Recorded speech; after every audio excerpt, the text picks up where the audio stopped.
കഴിഞ്ഞ ദിവസം നമ്മുടെ സൈക്കിളിൻ്റെ പെറ്റിൽ കംപ്ലൈൻ്റ് ആയി പോയിട്ടാ. സൈക്കിൾ ചവിട്ടാൻ പറ്റാത്തൊരവസ്ഥയിലാണ്. ഇത് റെഡിയാക്കണമെങ്കിൽ ഏകദേശം 200-250 കിലോമീറ്റർ പിന്നിലേക്ക് പോകണം കേട്ടാ. പിന്നെ വേറെ ഒന്നും നോക്കിയില്ല, നമ്മൾ പയ്യെ സൈക്കിളും തള്ളിക്കൊണ്ട് മുന്നോട്ട് പോയിട്ടാ. അപ്പോൾ ഒരു ദീദിനെ കിട്ടി. ദീദിയൊക്കെ ആയിട്ട് സംസാരിച്ചുകൊണ്ട് വന്നു വൈകി. കർണാലി റിവർ കണ്ടട്ടാ, അടിപൊളിയായിട്ടാണ് ഒഴുകണം.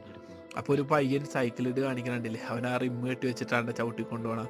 ഭയങ്കര ഇതായിരുന്നു. അപ്പോൾ ഞാൻ ഒരു കുറച്ച് പിള്ളേരെ കണ്ട്, അപ്പോൾ അവരോടൊക്കെ പയ്യെ വർത്താനമൊക്കെ പറഞ്ഞ് വന്നോയ്ക്ക് നല്ല രീതിയിൽ ടയർഡായിട്ടാ.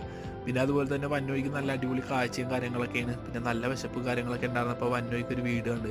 അപ്പോൾ അവിടെ കുറച്ച് ആൾക്കാർ ഇരിപ്പുണ്ടായിരുന്നു. അവരോട് ഞാൻ ചോദിച്ചു എന്തെങ്കിലും കഴിക്കാൻ കിട്ടുമെന്ന്. അപ്പോൾ അവർ നിറഞ്ഞ മനസ്സോടെ നമുക്ക് ഫുഡ് കാര്യങ്ങളൊക്കെ ഉണ്ടാക്കി തന്നിട്ടാണ്. ഭയങ്കര സ്നേഹവും സന്തോഷവും കാര്യങ്ങളൊക്കെ ആയിരുന്നു. നല്ല ചോറും കറിയൊക്കെ വെച്ച് തന്ന്. അപ്പോൾ ഫുഡൊക്കെ കഴിച്ച് അവരോട് യാത്ര പറഞ്ഞിറങ്ങിയപ്പോഴാണ് ഇവരെ കണ്ടുകൂട്ടിയേട്ടാ. അപ്പോൾ ഒരു ദീദി നമുക്ക് പെട്ടെന്ന് കുറച്ച് സാധനങ്ങൾ തന്നിട്ട് അവർ പെട്ടെന്ന് പോയി കളഞ്ഞിട്ടാ. ഏകദേശം ഇരുട്ടി. അപ്പോൾ നമുക്കൊരു ബയ്യ ഇവിടെ റൂം കാര്യങ്ങളൊക്കെ സെറ്റ് ചെയ്ത് തന്നിട്ടാ. അപ്പോൾ പുള്ളിയുടെയൊക്കെ അടുത്തേക്ക് പോകണ വഴിക്കാണ്ട് ഇവരെ കണ്ട. അപ്പം അങ്ങനെ പുള്ളീനെ കണ്ട് നേരെ നമ്മൾ പുള്ളിയുടെ